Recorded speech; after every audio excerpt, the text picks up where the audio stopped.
Olá pessoal, sejam muito bem-vindos ao canal O Reino em 360 Graus. Se você está aqui pela primeira vez, sinta-se à vontade em consumir o nosso material daqui para frente como um material que já está aí no nosso repertório. E você que já nos acompanha, que já consome os nossos conteúdos, eu quero te pedir muito obrigado pelo apoio. Sendo assim, ajude-nos a levar essa mensagem para o mais longe possível. E eu estou muito feliz porque eu quero dar uma notícia para vocês. A partir de agora, nós estamos trazendo uma nova dinâmica para o nosso canal. Além das entrevistas que já foram feitas, continuarão sendo feitas, nós traremos também uma nova roupagem para o canal, que seriam as temáticas. Eu estou convidando as pessoas que já participaram aqui do canal para voltarem e trazer um tema livre do gosto e da escolha dele. Porém, fazendo um link com a visão do nosso canal, que é o posicionamento da igreja para os últimos dias. Sendo assim, nas temáticas, a visão do canal continua como foi nas entrevistas. Nós não estamos aqui para medir quem é melhor, quem é pior, quem sabe mais, quem sabe menos. Sendo assim, evitamos de colocar um julgamento aqui. As pessoas vão estar livres para falar. Então, caso você não concorde com o que a pessoa falou, não tem necessidade de ir lá nos comentários e deixar discussões desnecessárias. E sim, venha aqui e compartilhe conosco aquilo que você entende sobre aquele assunto. Então, recado dado, e agora eu quero deixar uma breve reflexão para que você assista antes do vídeo e que Deus abençoe você ricamente com o conteúdo deste canal.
Estou hoje aqui novamente com o missionário Paulo Conde. Ele veio da outra vez aqui, falou um monte de heresia, achou que não ia ser convidado, mas nós somos mais loucos do que ele e convidamos ele novamente para falar na nossa temática.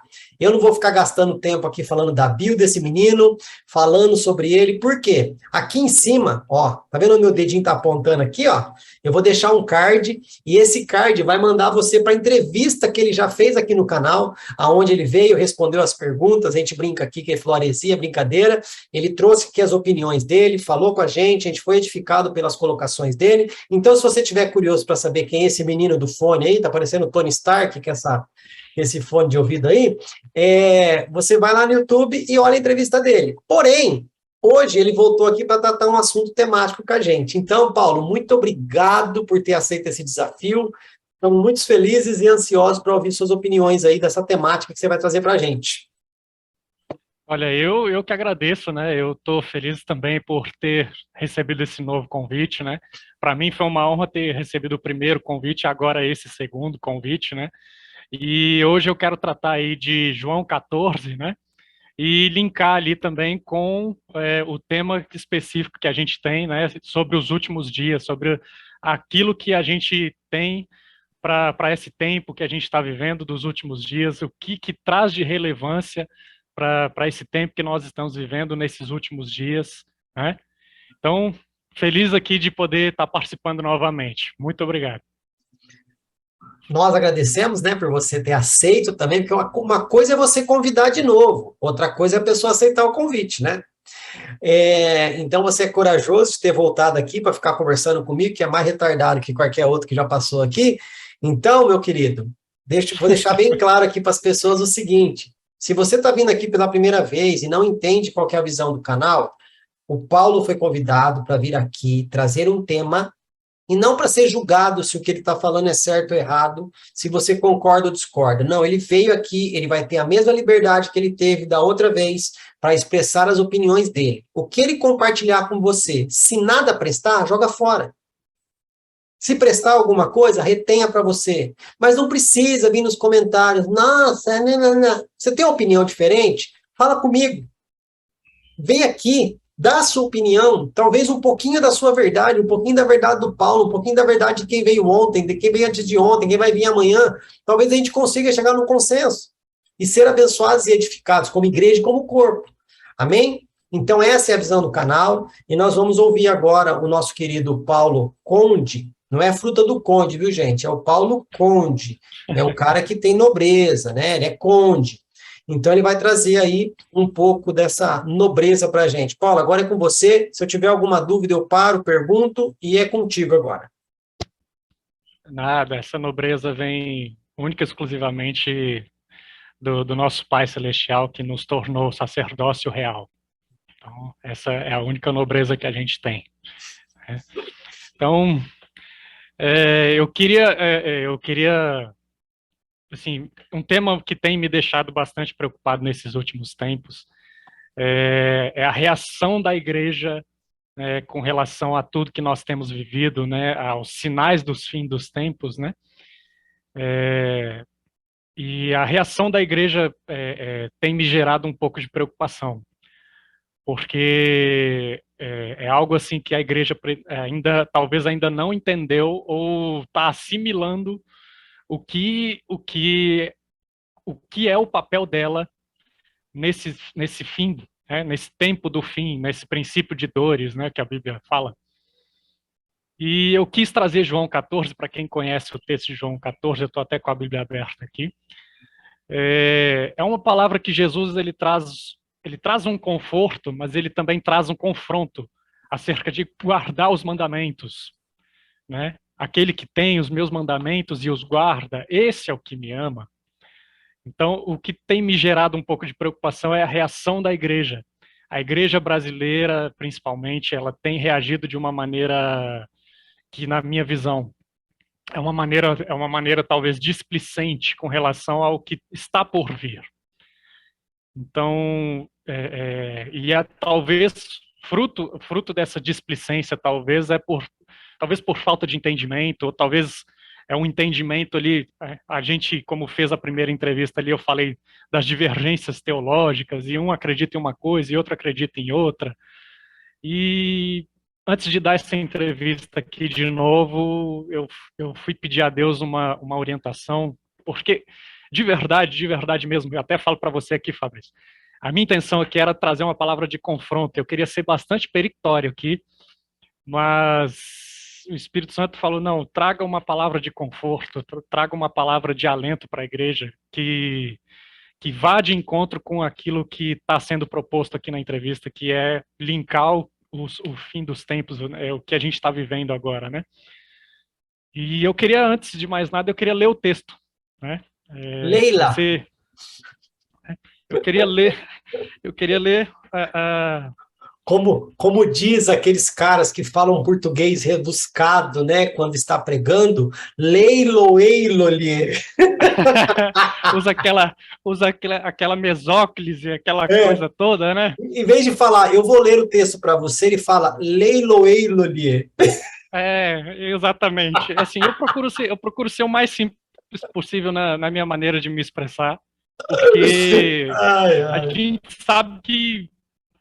gente sabe que o canal, né, alcança diversas pessoas de vários tipos de entendimentos, né? Então eu procuro ser o mais simples e sucinto que eu posso ser. Até você já me conheceu da outra entrevista, você sabe que aqui a gente é o mais simples e sucinto possível. Então eu gostaria aqui ler o texto, né? Estou aqui com a minha amiga, Amém. eu chamo a minha Bíblia de minha amiga, minha namorada, minha esposa, aí fica a critério de cada um. Amém. Vamos lá.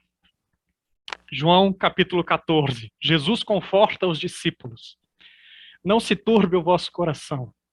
Credes em Deus e credes também em mim. Na casa de meu pai há muitas moradas. Se não fosse assim, eu não teria dito: vou vos preparar um lugar.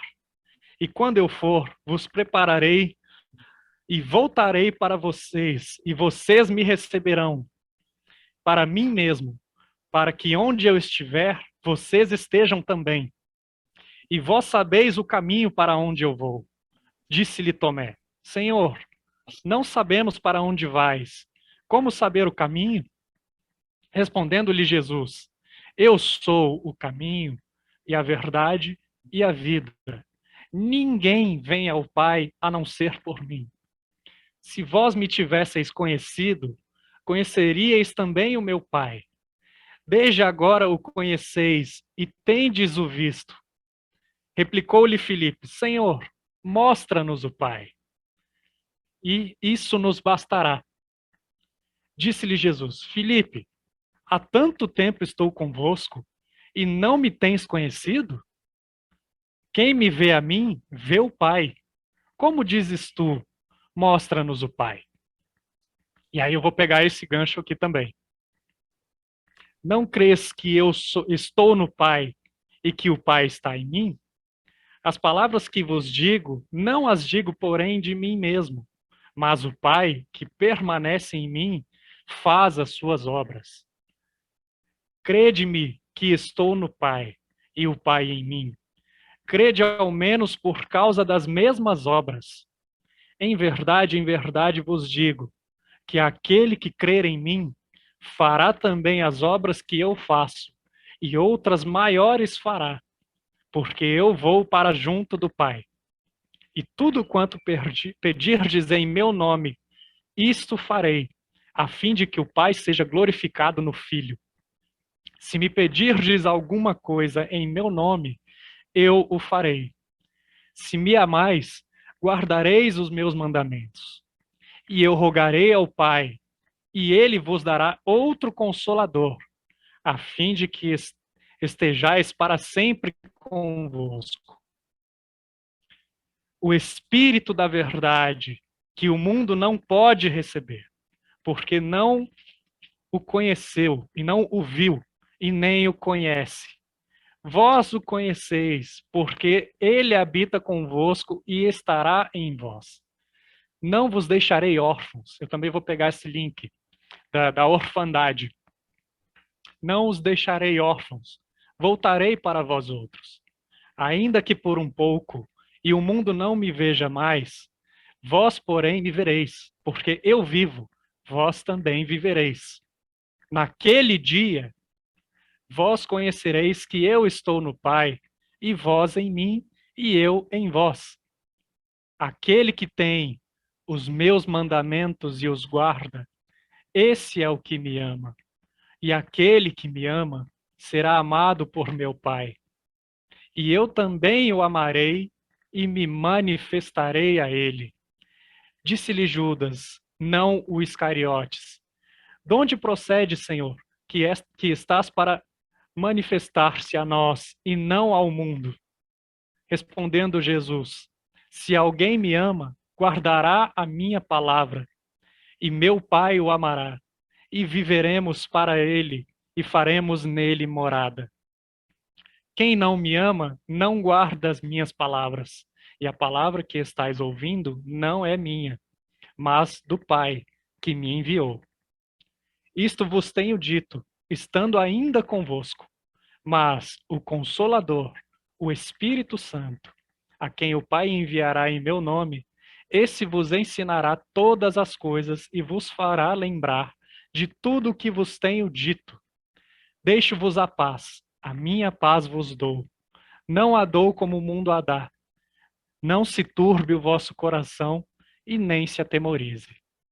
Eu vou ler até aqui, porque eu acredito que essa palavra serve para esse tempo, essa palavra serve para o link que nós vamos fazer com tudo que nós estamos vivendo. Diga.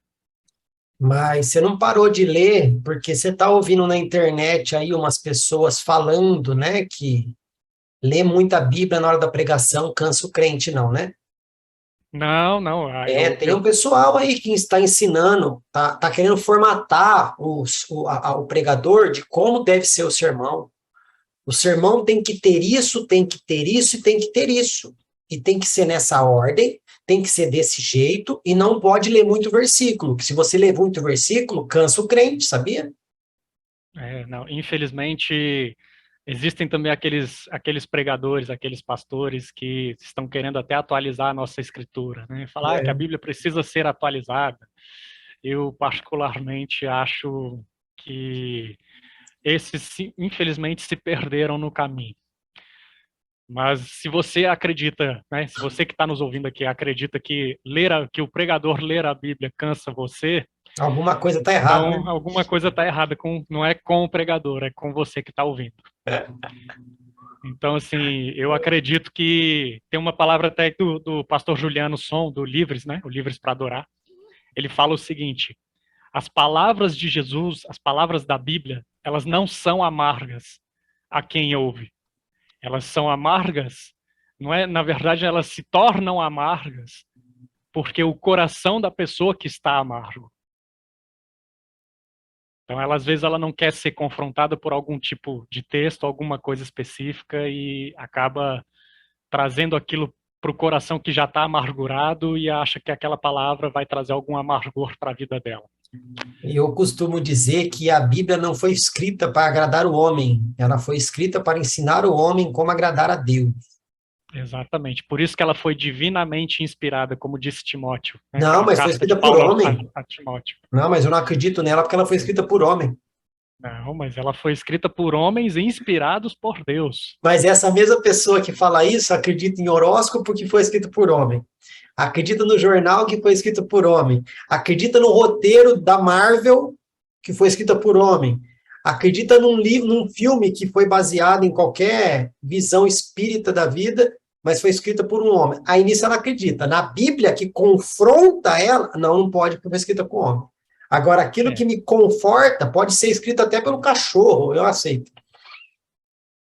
Infelizmente, é como a Bíblia mesmo fala, né, que no fim dos tempos os homens seriam amantes de si mesmos, buscariam, como diz lá em 2 Timóteo, buscariam líderes para si mesmos, por quê? Porque sentiriam comichão nos ouvidos, sentiriam coceira nos ouvidos. A Bíblia é o livro dos spoilers, né, velho? Ela fala tudo o que ia acontecer e continua acontecendo e o povo ainda, ai, como assim? Como assim? Você não lê? E o pior, não lê e não estuda. Não. E aí, eis o problema, né? A pessoa, que eu já ouvi muito isso também, de crentes, inclusive. Ah, não, porque cada um tem a sua interpretação da Bíblia. Aí eu falo, gente, a interpretação que a gente tem que ter da Bíblia é a que o Espírito Santo dá pra gente, é aquilo que está escrito. Porque ela é a nossa... Exato. E para aquele momento. Porque ela é a nossa regra de fé e prática. Então, assim, tem uma frase que eu gosto muito do Billy Graham, que ele diz assim, que a Bíblia é mais atual que o jornal de amanhã. Eu falo isso também. E nego fala que não. Tá acontecendo as coisas aí que a Bíblia já profetizou. E nego fala que não. Tá bom. Exato. Está acontecendo essa guerra da Rússia com a Ucrânia, todo esse contexto geopolítico mundial, né? Não só questão de guerras, mas de preço de combustíveis e etc e tal. A Bíblia já previa isso, já previa essas crises, já previa daqui a pouco a gente vai viver o tempo aí, escuta o que a gente está falando, a gente vai viver um tempo de fome, o preço dos alimentos vai subir. A Bíblia já falava disso, já fala dos cavaleiros do Apocalipse, fala lá que um deles vai trazer a fome. Não, mas aquilo é metafórico. Não, mas aquilo lá não, foi só simbólico. O apóstolo João escreveu só no quesito simbólico. Ele só estava falando para que a igreja entendesse. João estava delirando. E esse mesmo João, que antes, né, essa passagem que é de antes, obviamente antes dele ser exilado na ilha de Patmos, quando Jesus traz o conforto para os discípulos, né? Quando ele fala, olha, não se turbe o vosso coração, não fiquem preocupados, não fiquem atemorizados. E até é legal, é até interessante, porque na Bíblia existe 365 vezes que Jesus e outras passagens do Antigo Testamento diz, não temas, não tenha medo, não se turbe o vosso coração, como a gente leu aqui, né? Ou seja, o que, que a gente entende disso? Ele está dizendo 365 vezes, 365 dias do ano. Não temas, não tenha medo do Covid, não tenha medo da guerra, não tenha medo da fome, não tenha medo. Por quê? Porque se você guardar as minhas palavras, você guardar os meus mandamentos e os guardar de verdade, o Pai, você terá uma paternidade, o Pai estará com você, você será guardado, você será blindado. Então, Jesus, quando ele traz aqui esse contexto aqui de conforto para os discípulos, é porque ele já estava indo embora e ele sabia que viria uma coisa chamada perseguição. Ele falou, olha, eu vou para o Pai, mas eu não vou deixar vocês sozinhos, eu vou deixar o Espírito Santo. E você talvez que está ouvindo aqui, você talvez não se sente parte dessa paternidade de Deus. Você não se sente parte dessa família celestial. E Jesus, ele traz aqui o conforto para a gente. Ele fala, olha, se você guardar os meus mandamentos, quais são os mandamentos de Jesus? Ame a Deus sobre todas as coisas, com todo o teu entendimento, com toda a tua alma, com toda a tua força, e ame ao próximo como a ti mesmo. E aí o que, que ele está dizendo? Se você guardar os meus mandamentos, você terá do Pai a manifestação dele na sua vida. Ele fala, eu me revelarei a ele, me manifestarei a ele. E qual é o link que eu quero fazer com esse tempo que a gente está vivendo? Se você está olhando para as circunstâncias, como Pedro ali quando andou sobre o mar, se você está olhando para essa circunstância de guerra, de fome, como eu falei aqui, e está se desesperando, ai meu Deus, e agora? Saiba que você tem um consolador, um Espírito Santo que vai te trazer a verdade do que está acontecendo no mundo. E, gente, tem muita coisa acontecendo no mundo. Tem muita coisa acontecendo na Rússia que tem a ver com Israel, que tem a ver com Estados Unidos. Então, assim, tem a ver também ali com o mundo árabe, né? Que eles também dizem que são filhos de Abraão, e são mesmo. Diga lá, Fabrício.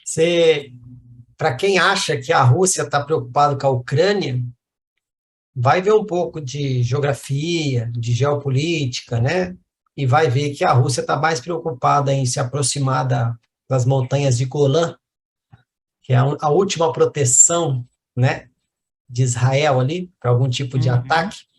Então, quem toma posse daquele lugar ali, né, é um lugar muito estratégico, então a Ucrânia é só um bode expiatório.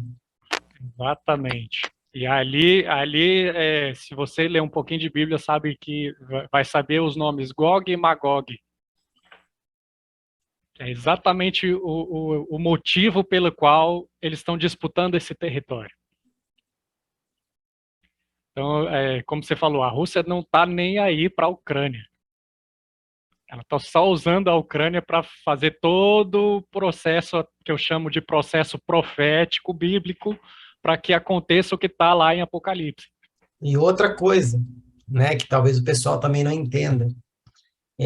Mas o que a Ucrânia tem a ver com isso? Tadinha da Ucrânia. Tá. A Ucrânia hoje é uma tadinha? Não sei. Mas vai pesquisar um pouquinho o passado da Ucrânia e vai ver quem foram os responsáveis pela maior parte da construção das linhas férreas da Ucrânia. Era tudo judeu imigrante. E veja o que eles faziam com os judeus lá, nos campos de concentração que também existia na Ucrânia, não foi só na Alemanha. Houve uma barbaridade, uma barbárie que foi feita com os judeus ali também. E com esse Também. povo não se brinca. Eles brincam com Deus, mas Deus não permite que o povo brinque com eles. Exatamente. Então, o meu intuito aqui, nessa entrevista de hoje, é trazer esse conforto, mas trazer também, te trazer para a realidade. Trazer você para a realidade do que a gente está vivendo no mundo. Aí você talvez deve estar pensando assim, tá, mas e o Brasil nessa história toda? E os portadores da brasa, porque a palavra Brasil, ou brasileiro, significa portador da brasa. O que nós brasileiros temos a ver com esse tempo que está acontecendo agora? O Brasil só precisa acordar e tirar essa entidade de cegueira que está sobre esse país, só isso. Também. E você, também. não sei se você já viu, para quem quiser aí, tá? Existe um livro chamado A História Secreta do Brasil. Sim. Que fala sobre o descobrimento, que não tem nada a ver com aquilo que a história conta pra gente, que os portugueses erraram o caminho. Não. Eles vieram para cá de propósito, acreditando que o Brasil é a terra prometida que Deus prometeu, né? Então, falando assim parece besteira, mas dá uma lidinha no livro lá depois, para tentar abrir um pouquinho o seu entendimento. Ou leia de tudo e retenha o que é bom, mas leia esse livro, A História Secreta do Brasil, e depois vocês vão entender o porquê que o Brasil passa pelo que passa, por que tanta corrupção, por que tanta destruição nesse país, né? Um país que não tem um vulcão, não tem um maremoto, não tem terremoto, não tem tsunami, não tem nada, só tem riqueza, só tem belas paisagens, né? Poderia ser uma potência, e não é porque existe uma força, uma entidade, existe propósitos para ofuscar essa brasa que era para queimar por todas as nações. Mas o entrevistado aqui não sou eu, é o Paulo Horta. Inclusive, eu vou pegar o gancho do que você está falando do Brasil, porque, assim, e pegando o gancho do que eu disse sobre brasa, porque olha só que coisa, assim, eu estava vendo esses dias, se eu não me engano, era um vídeo da Ana Paula Valadão com uma moça, com uma senhora, que ela estava falando todo o contexto espiritual do Brasil. A palavra Brasil, em hebraico, é Barzilai. Porque a palavra Brasil antigamente era escrita com Z.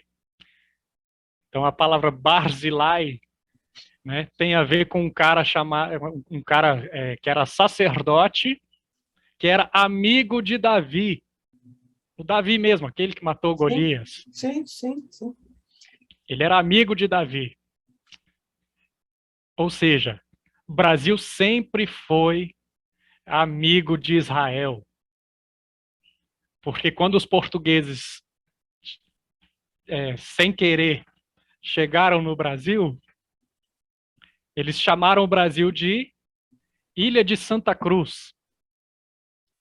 Por quê? Porque eles trouxeram o quê? A religião deles, tal, trouxeram uma cruz mesmo. Por quê? Porque desde o princípio ali, Deus já sabia que o Brasil tinha uma promessa, o Brasil tem uma promessa. E quando eu digo que o Brasil, nós brasileiros somos os portadores da brasa, nós vamos exportar essa brasa do Espírito para o mundo. Quando a Bíblia diz, quando Jesus falou que o Evangelho seria pregado a todas as nações, e que o Brasil é o celeiro de missões... O Evangelho do Reino. Corrija aí. Do Reino. O Evangelho do Reino, porque esse Evangelho que está sendo pregado no mundo inteiro aí não é do Reino, não. Isso, o Evangelho do Reino, o Evangelho que está aqui, ó. Desse livro aqui, ó. Não é o Evangelho segundo o Paulo Conde, não é segundo o Fabrício, não é segundo o Papa, é o Evangelho segundo a palavra de Deus, segundo o reino, mediante o reino de Deus. Então, é esse Evangelho que vai ser pregado. E quem serão? Porque, assim, o mundo inteiro, citando de novo aí o contexto geopolítico, por que o mundo inteiro está de olho na gente? Na Amazônia. Por que o mundo inteiro está de olho na Amazônia? O mundo inteiro não está de olho só na Amazônia, na riqueza do Brasil, nos recursos energéticos do Brasil. O Brasil tem uma função espiritual para o mundo. Os historiadores que deram material, né, para a pessoa escrever esse livro aí, A História Secreta do Brasil, eles creem piamente que as riquezas que vinham, né, quando os navios de Tarsis iam buscar ouro e tal, e voltavam para a construção ali do Templo de Salomão e outras viagens também, de outros reis depois, os historiadores creem piamente que essas riquezas eram tiradas aqui do Brasil. Dizem que o rio Solimões foi batizado com esse nome em homenagem ao rei Salomão. Acreditam que muitas pessoas que vinham como escravos para trabalhar aqui davam um jeito de fugir e não voltavam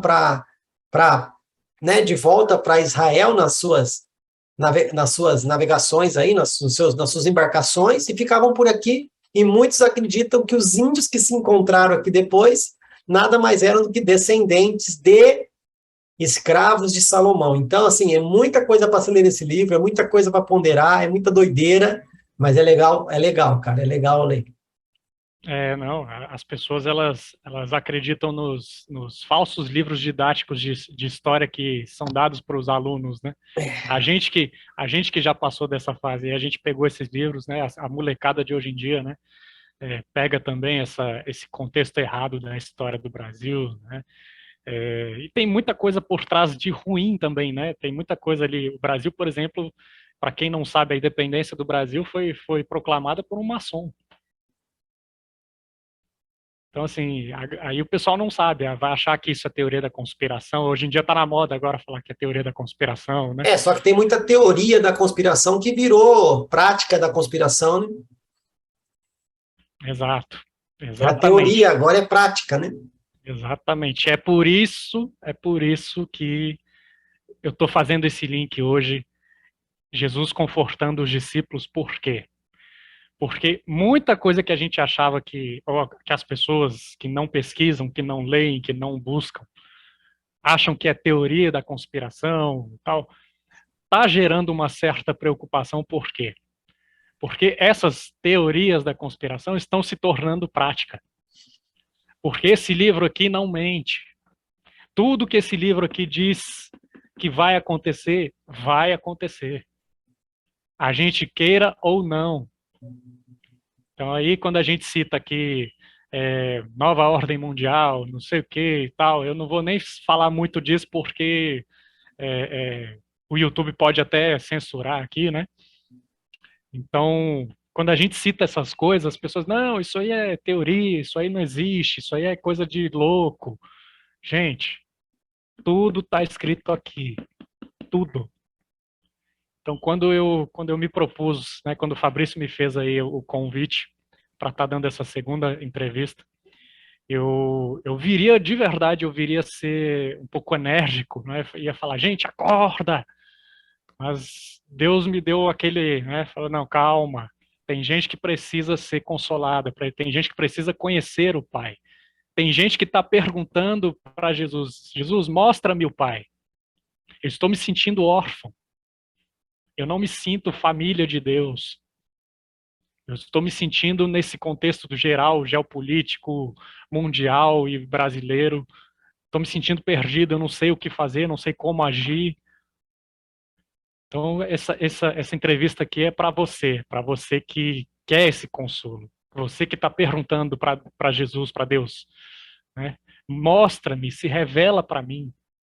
Eu não quero me sentir sozinho, eu não quero me sentir desamparado, eu não quero ter essa sensação de orfandade. E teve um dia que a gente estava orando, eu estava numa sala de oração um dia, uma cidade, até dá umas 2 horas mais ou menos de ônibus daqui da onde eu moro. O nome da cidade chama Cidade Ocidental. Vocês vão ouvir falar dessa cidade. Lá tem uma casa de oração que eu gosto muito de ir lá. E teve um dia que a gente reuniu um grupo de oração e a gente começou a chorar muito. O pessoal, o cara que estava coordenando ali a oração, ele chegou e falou assim, gente, vamos começar, eu sinto que a gente tem que orar pelo Brasil, vamos orar pelo Brasil. E a gente orando pelo Brasil, daqui a pouco as pessoas começaram a falar aquele texto de Romanos que diz Abba Pai. O Brasil clamando Abba Pai.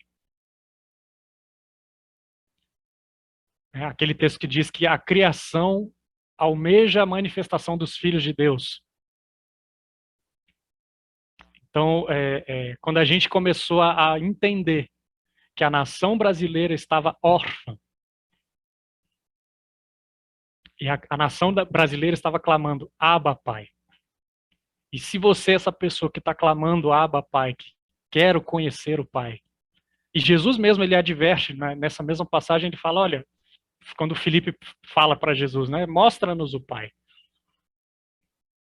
E Jesus fala, Filipe, eu estou com vocês, eu sempre estive com vocês, como é que você está? Eu sou um com o Pai, como é que você pede para mostrar o Pai? Se você está com Cristo, você já conhece o Pai. Então, assim, mas eu não me sinto amado. Eu sei que Deus é amor, né? As pessoas falam, eu sei que Deus é amor, eu sei que Deus me ama, eu sei que está escrito isso na palavra, né? Lá em 1 João, Deus é amor, né? 1 João capítulo 4, né? Versículo 8 especificamente, porque Deus é amor. Então, assim, uma coisa é você saber que Ele é amor, outra é você se sentir amado por Ele. E muitas vezes você não se sente amado por Ele porque você tem esse sentimento de orfandade. Você não tem esse sentimento de pertencimento do reino. E trazendo para esse contexto desses últimos dias, de todo esse contexto que a gente trouxe geopolítico, de guerra, de fome, cara, de verdade, a palavra que Deus tem para você hoje é: busque o Espírito da verdade. Ele vai te conduzir à verdade de que você é filho. Você não é órfão. Você não é órfã. Porque o que está acontecendo hoje, principalmente com essas coisas, essas ideologias, né? Ideologia de gênero, ideologia de não sei o quê, e que a Bíblia precisa ser atualizada porque ela exclui gente, ele não sei o quê. Gente, todas essas pessoas que têm essas ideologias que são antibíblicas, anticristãs ou anticristo, ela visa o quê? Te tirar a identidade de filho. Ela tira a sua identidade de filho. Quando alguém vira para uma criança, por exemplo, que o foco deles hoje é a criança. Você não é menino nem menina. Você pode ser o que você quiser. Ele está tirando a identidade, primeiro, identidade de pessoa, mas ele está tirando a identidade de criatura e de criação de Deus, e de filho de Deus que essa criança pode se tornar. Porque a gente sabe que só se torna filho de Deus quem crê em Jesus Cristo. Diga. Quando você fala, né, a questão de a Bíblia precisa ser atualizada, isso, aquilo, outro, né, que a Bíblia exclui pessoas, né? Cara, pergunta para Ruth lá se ela foi excluída, não sendo judia. Pergunta para Raabe se ela foi excluída, não sendo judia.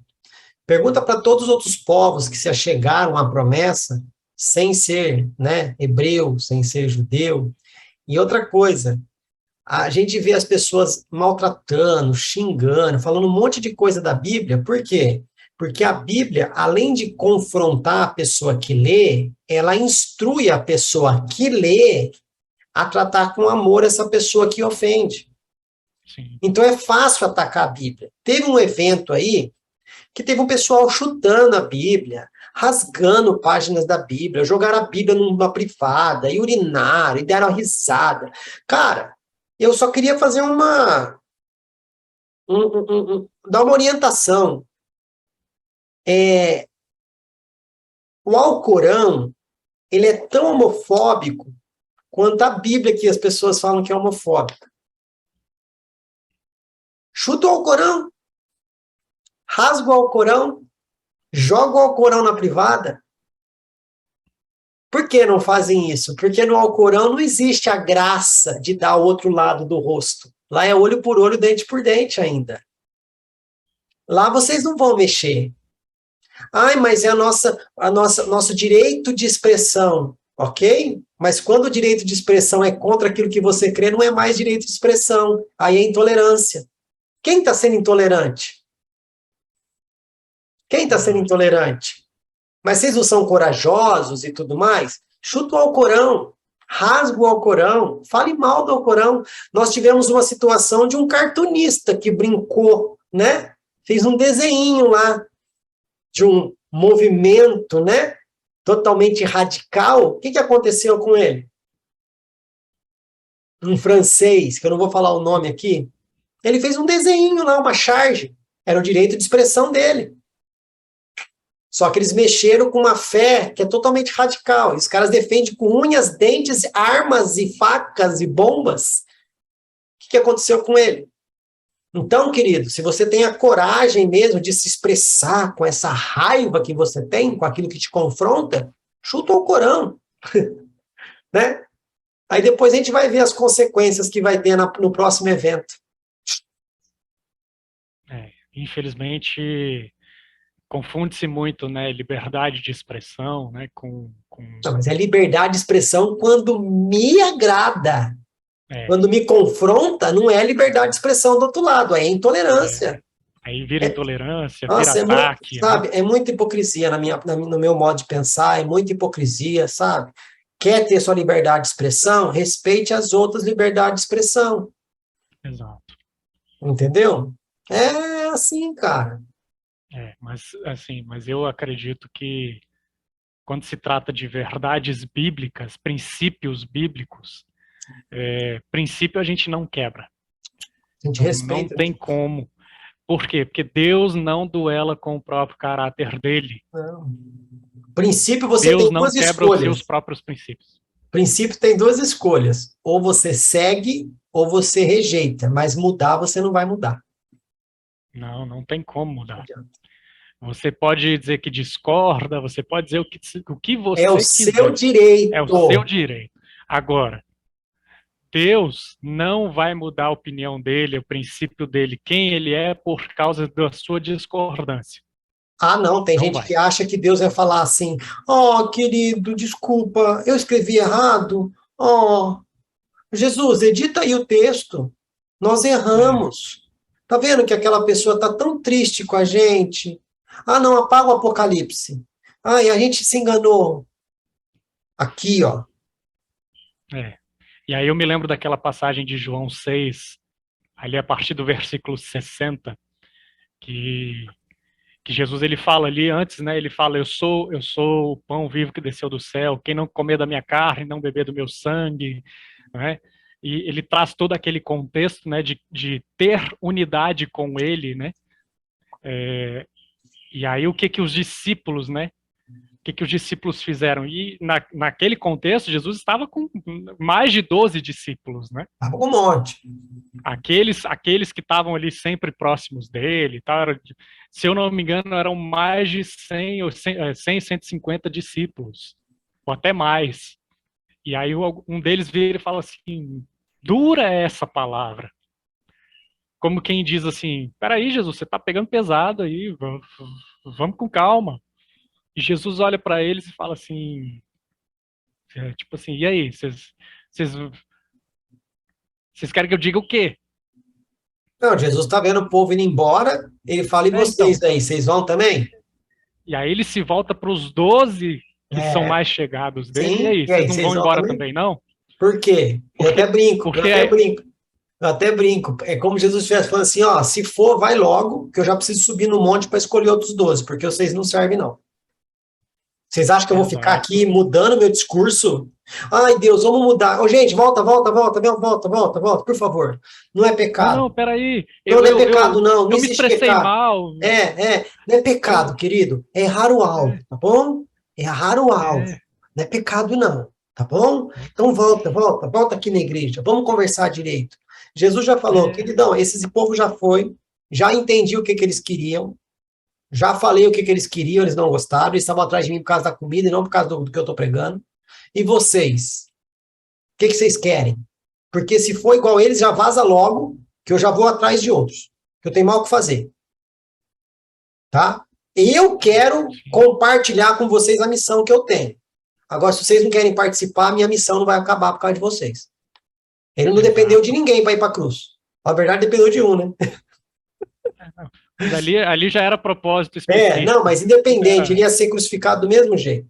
Independente se existisse um Judas ou não, ele ia para a cruz. Então, assim, o que a gente entende disso?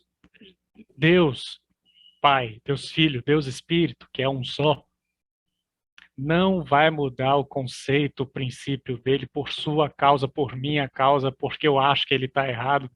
Aí eu me lembro de Deus falando com Jó: Jó, onde você estava quando eu criei as estrelas, quando eu criei o universo?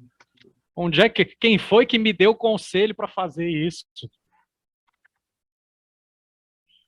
E Jó Você não respondeu? existia, você não era. E Jó respondeu: Senhor, tá bom, você que manda. Traduzindo para a linguagem de hoje, né? Tá bom, eu me coloco no meu lugar de poeirinha. É. Então, assim, tá virando confronto essa entrevista, por quê? Porque, gente, não é possível que a gente queira modificar algo que Deus é. Não é possível, Deus não vai mudar. A Bíblia fala: Deus é o mesmo ontem, hoje e eternamente. E aí, quando a gente encontra aquele pessoal, não, porque parece que o Deus do Antigo Testamento é completamente diferente do Novo, porque Jesus, né, que o pessoal fala, né, esse pessoal que fala que são deuses diferentes no Antigo e no Novo, não, porque Jesus era completamente diferente do Deus do Antigo Testamento. Eu falo, queridão, Deus não mudou. Deus não mudou. Deus não mudou absolutamente nada do que ele era e do que ele sempre foi. Uhum. Mas o contexto que eu quero trazer aqui é: independente de qualquer coisa, não se turbe o teu coração. Deus não vai, vou colocar entre aspas que Deus não dorme, né? Mas Deus não vai perder o sono por causa disso. Perdeu o sono se ele nem dorme. Aqui é aquela passagem que diz: não dormita o guarda de Israel, nem pestaneja aquele que te guarda, ó Israel. Então, assim, quando a gente diz, né, obviamente, perder o sono, Deus não está preocupado. Deus não está preocupado. Ele não vai mudar o princípio dele, ele vai te consolar se você tiver essa consciência de que você não está só. Você não precisa se preocupar. Uhum. Eu vou até falar um pouco assim do que eu vivi nesse período aí de 2 anos nesse vírus, né? Que eu não vou citar o nome aqui. A minha postura, quando meus pais me pediram para tomar, né? Eu cheguei para eles e falei: olha, eu não vou tomar. Não, porque você... E falaram isso para mim. Minha família falou isso para mim. Não, porque você não se importa com ninguém, você precisa se proteger para proteger os outros, e aquela conversa Mas toda, né? é o que eu sempre perguntava, eu não entendo a eficácia do negócio. Porque quem não toma, Não tem. dá problema para quem toma, mas quem toma não está protegido? Quem era para estar com medo? E eu tenho 2 médicas em casa, né? Minha mãe e minha irmã são médicas. E as 2 me perturbaram para tomar, para falar coisa e tal. E eu tive que ouvir: não, você é um egoísta, você não pode se sacrificar pelos outros. Aí eu falei: peraí, eu vou tomar um negócio que não tem eficácia, que não protege, e se eu não tomar, eu tô te colocando em risco?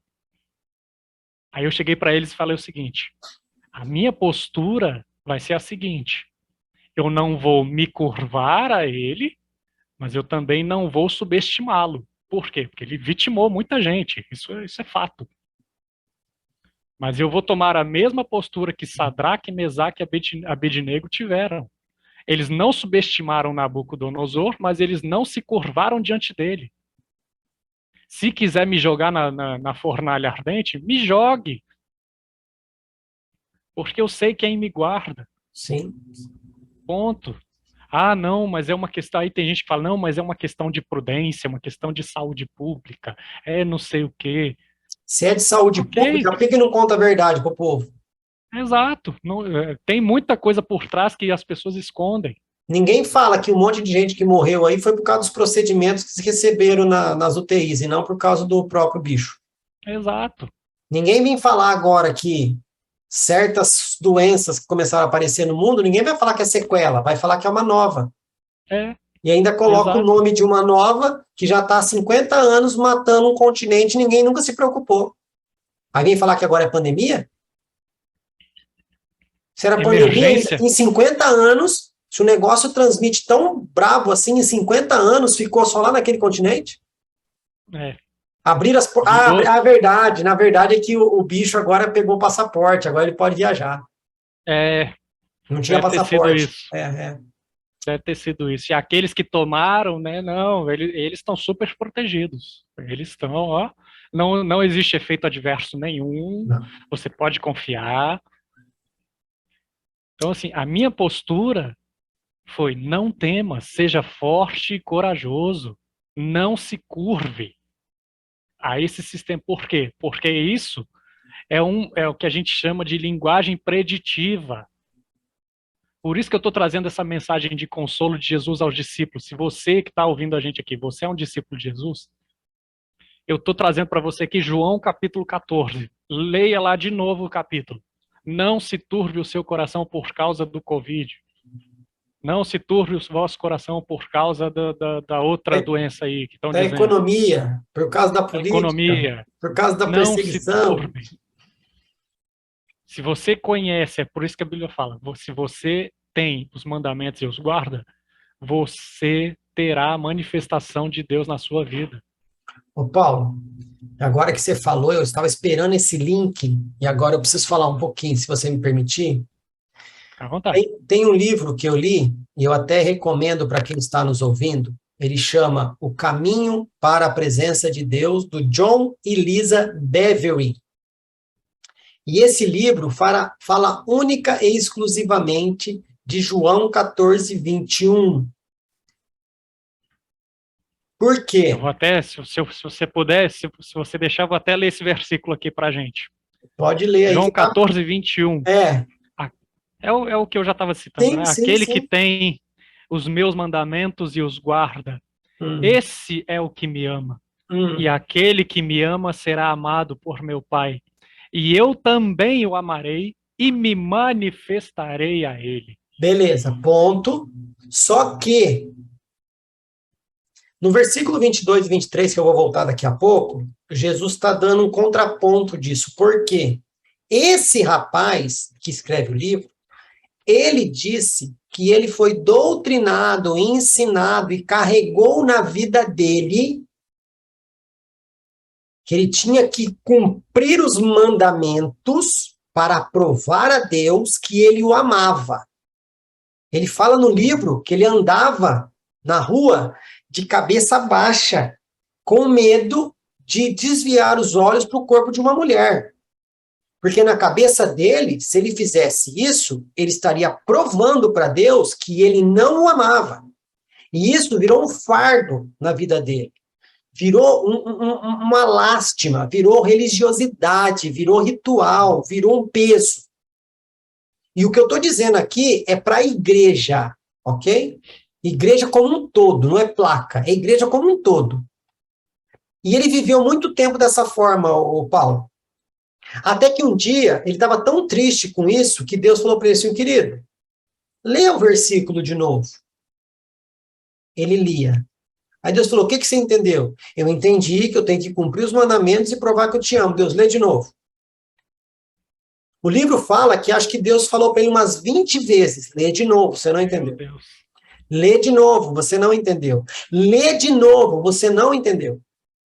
Caramba. Aí, quando Deus já tinha vencido ele, Deus falou o seguinte, o problema é a interpretação. E a interpretação está um pouquinho abaixo. O que Jesus estava dizendo é o seguinte, aquele que me ama, ele é capaz de cumprir os meus mandamentos. Bingo. O foco não está em cumprir o mandamento, o foco está em amar a Deus. E aqui eu volto a falar para a igreja.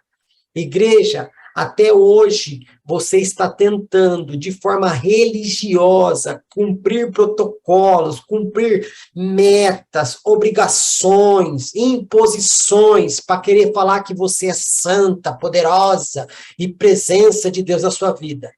Não, porque você não ama a Deus. Você está Exatamente. presa nesse frenesi de ficar nesse legalismo para provar para a sociedade que você ama a Deus, sendo que Deus quer que você o ame. E amando-o, você será capaz de cumprir os mandamentos e mostrar um bom testemunho para a sociedade. Isso não é mentira que no versículo 22, disse-lhe Judas, não Iscariotes, Senhor, de onde vem que te has de manifestar a nós e não ao mundo? Aí Jesus, espera um pouquinho, queridão, você não entendeu nada. Deixa eu falar de novo para você. Se alguém me ama, guardará a minha palavra. E o Pai o amará. Porque ele guardou a palavra ou porque ele amou Jesus? Porque ele amou Jesus. Ele amou Jesus, e amando Jesus, ele respeita a palavra e guarda. E quando ele ama e tem capacidade de guardar a palavra, Deus também o amará e se revelará a ele. Não é pelo cumprimento, é pelo amor. Exato. Então eu queria fazer esse adendo quando você trouxe, porque muitas pessoas ainda estão na mesma visão desse escritor. Se eu não cumprir os 10 mandamentos, eu não amo a Deus. Não, querido, você precisa buscar amar a Deus para ser capacitado a cumprir os 10 mandamentos. E eu ouvi uma frase de uma mentoria que eu faço, que o pastor estava explicando. Os 10 mandamentos não foram escritos para te tornar santo. Os 10 mandamentos são atitudes que são vividas por aqueles que são santos. Por aqueles que já foram santificados. O santo não mata. O santo não adultera. O santo não dá falso testemunho. O santo não desonra pai e mãe. O santo ama a Deus sobre todas as coisas. O santo não idolatra. O santo não engana. O santo não chega atrasado. O santo não rouba o irmão. O santo não engana. O santo não mata o irmão na fofoca. Ah, mas eu nunca matei ninguém, então eu sou santo. Não, aquilo ali não é para te tornar santo. Aquilo ali é para ser a atitude de quem já é santo. E a gente sabe o que é a santificação, né? Então é isso. Era só isso que eu queria falar. Inclusive a Bíblia, quando fala de assassinato, não fala só de uma pessoa matar a outra fisicamente. Não. A Bíblia fala que aquele que odeia a seu irmão Já é matou. um assassino. Aquele que odeia. Você vê como ele correlaciona o ódio humano ao assassinato, à morte. Você mata a pessoa no coração. E aí lá no texto de 1 João, ele vai dizer: se você não ama o seu irmão, você não ama a Deus, você não tem Deus. Ama a Deus que não vê e não ama o irmão que não vê, eu não entendo. Exatamente. Você diz que ama a Deus, mas você odeia o seu irmão, você é um assassino, você é um mentiroso.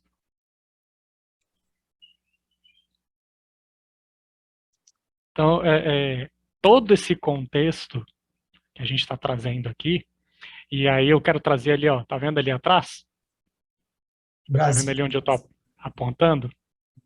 Aquela bandeirinha tá ali, eu tiro todos os dias. Meu horário agora é 3 horas da tarde, mas obviamente eu tô aqui na entrevista, mas todos os dias às 3 horas da tarde eu oro por isso aqui, ó.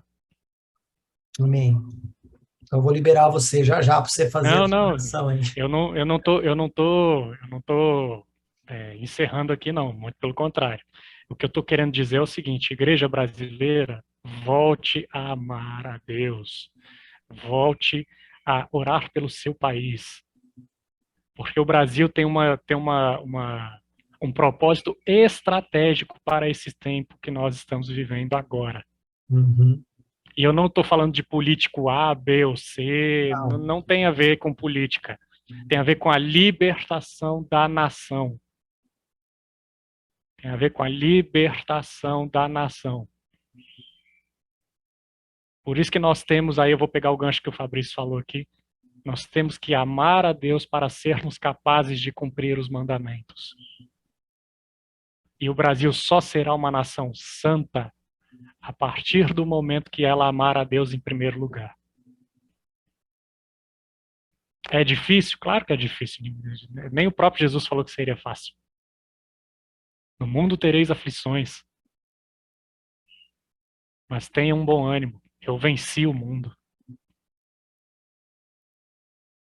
Então, aí eu vou trazer de novo para o contexto da orfandade também. Se você se sente hoje órfão de Pai Celestial, porque muitas vezes a gente traz as nossas experiências de vida, por exemplo, se você foi uma pessoa que seu pai foi ausente, você transfere essa ausência paterna terrena, você transfere isso para Deus, você acha que Deus está distante. Você até é crente, você até acredita em Deus, você até lê a sua Bíblia, você ora, mas você não sente Deus perto de você. Por quê?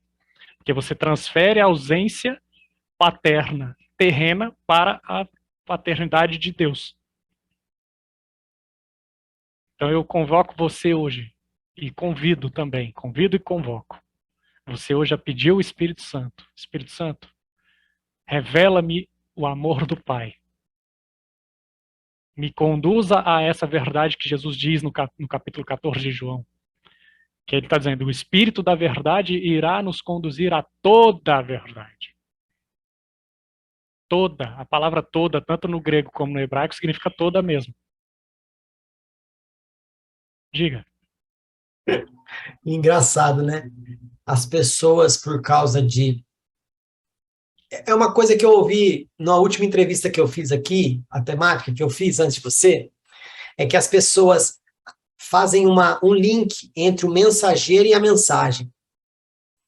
A mensagem, ela fala por si só, e ela não tem obrigação com o mensageiro. Se o mensageiro tratou a mensagem de forma errada, a mensagem é a mensagem. Só que as pessoas atrelam a mensagem ao mensageiro. Por que eu estou dizendo isso? Eu acredito na manifestação dos dons espirituais, eu acredito.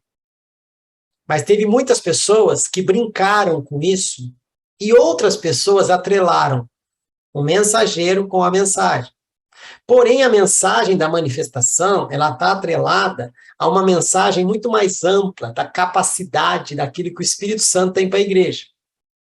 E, por causa dos mensageiros, quem tem ouvidos ouça o que eu estou dizendo.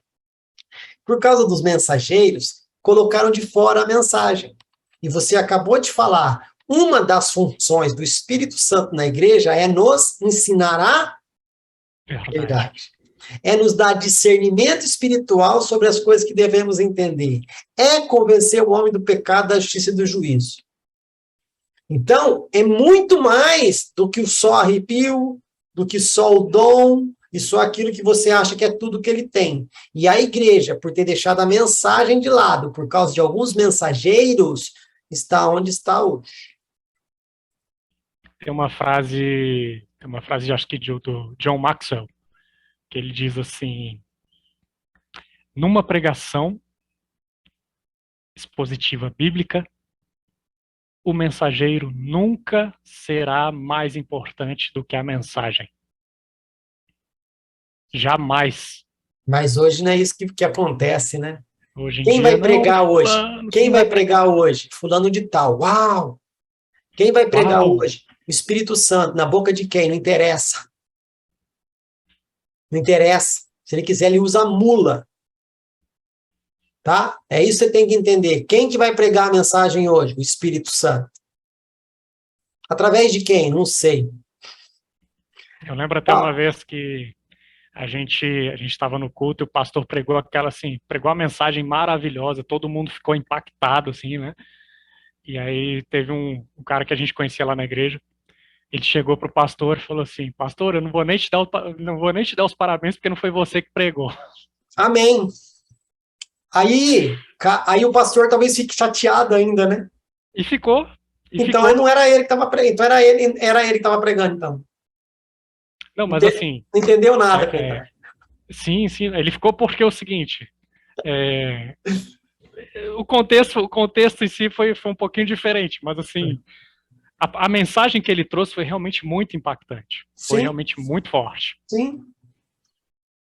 Então, assim, aí o pessoal ficou realmente, a igreja ficou bastante impactada mesmo. Ele ficou chateado porque das outras vezes, então, Mas é porque era eu aí que é o estava ego pregando. humano, né? Aí é o ego humano. Ele acabou colocando o ego humano acima daquilo que Deus fez Podia através falar dele. assim, então vamos orar a Deus para que todo dia eu seja apenas usado por ele, né? Porque realmente eu não prego porcaria nenhuma. Ô, Paulo, eu Exato. vou pedir para que você faça suas considerações finais, porque o nosso tempo aqui ele já chegou a 1 hora de entrevista, só para não ficar algo que cansa os crentes, não, estou brincando, é só para que as pessoas realmente venham e tenham vontade de assistir. Coloque suas considerações finais aí para a gente finalizar. Bom, baseado em tudo que a gente expôs aqui, eu quero de verdade, em nome de Jesus, que o consolo do Espírito Santo, se você hoje se sente órfão, se você hoje não se sente capaz de cumprir os mandamentos de Jesus, se você não se sente capaz de amar a Deus acima de todas as coisas, talvez por não se sentir amado, porque às vezes a gente confunde e traz aquela, eu amo a Deus, mas não me sinto amado. Não paute o amor de Deus nas suas próprias sensações ou emoções. Porque Deus, ele é espírito, e importa que os verdadeiros adoradores o adorem em espírito e em verdade. Que aqueles que amam a Deus o amem em espírito e em verdade. A comunicação de Deus conosco é espiritual, não é almática, não é via emoções, sentimentos, arrepios, lágrimas. Você pode até chorar, mas que esse choro seja um choro sincero. Que essa lágrima que você vai derramar diante de Deus seja uma lágrima que venha do teu espírito. Porque Davi, lá no Salmo 38, ele fala que Deus está perto daqueles que têm o coração quebrantado. Então, em nome de Jesus, você que está ouvindo, você homem, você mulher de Deus, seja consolado por esses últimos dias. Ame a Deus nesses últimos dias, porque os tempos são maus. Amém. Nós estamos vivendo, realmente, eu acredito nisso, nós estamos vivendo o início do fim. Os sinais estão aí, o Apocalipse está aí para a gente ver que os sinais estão acontecendo. Então, a minha palavra para você hoje é: busque a Deus, busque amar a Deus de todo o seu coração. Não importa se você tem dinheiro ou não, se você tem status social ou não, porque isso, no fim das contas, ninguém vai levar isso. Ninguém. E lembre-se, ore pelo seu país. Ore pelas suas autoridades constituídas. Você pode concordar ou não com o atual presidente, não, ore pelas autoridades constituídas. Porque Deus tem propósito para essa nação. Esse era para ser o papel da igreja na política, né? Interceder pelos políticos, só isso. Mas não é isso que ela quer. Ela quer estar lá dentro para pegar dinheiro. Exato. Porque parece que o dono da igreja não tem dinheiro para cuidar dela, né?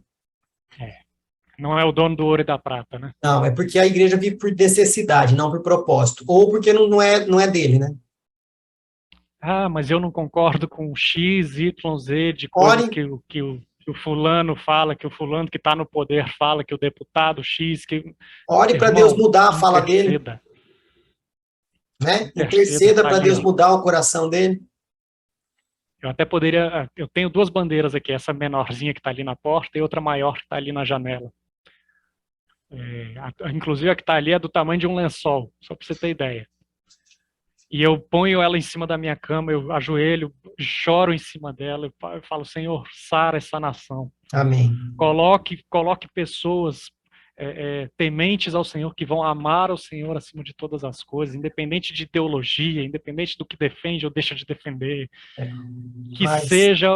Seja o que a tua palavra diz, que o homem justo, quando governa, o povo se alegra. Sim, mas existe para a cura, existe um remédio, né? E para a cura da nação, o remédio é um só. Arrependimento.